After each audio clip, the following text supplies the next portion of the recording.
তো দেখেন আমার ডিমটা ভাজা হয়ে গেছে। তো আমি ডিমটা এবারে উঠিয়ে রাখবো। তো এবার আমি এক এক করে ডিমের খাটার উপকরণগুলো সব দিয়ে দেব।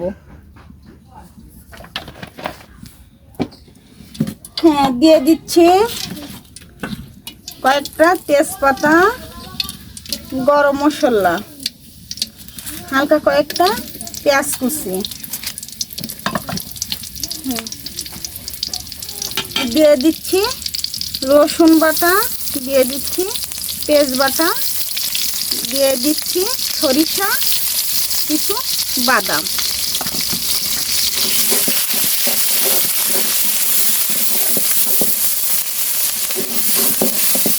সঙ্গে এড করলাম লবণ, দিয়ে দিচ্ছি সরিষা বাটা, পানি ছিল সেটা দিয়ে দিলাম, আগে থেকে সিদ্ধ করা ছিল আমড়া,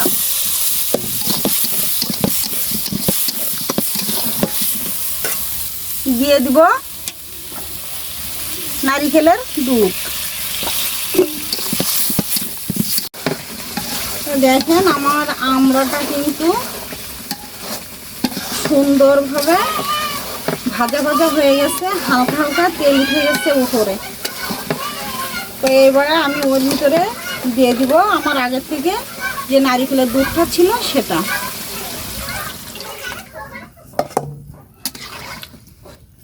এরপরে দিয়ে দিলাম আমার ডিম, ভেজে রাখা ডিমটা ছিল সেই ডিমগুলা। তারপরে দিয়ে দিব স্বাদ মতো। তো আমার রান্নাটা কমপ্লিট। আমার আগে থেকে পেঁয়াজ বেস্তা করা ছিল সেটা আমি ওর উপরে দিয়ে দিলাম। তো আজকের মতো আমার রান্নাটা আমি এখানে শেষ করলাম। ভালো লাগলে কমেন্টে জানাবেন।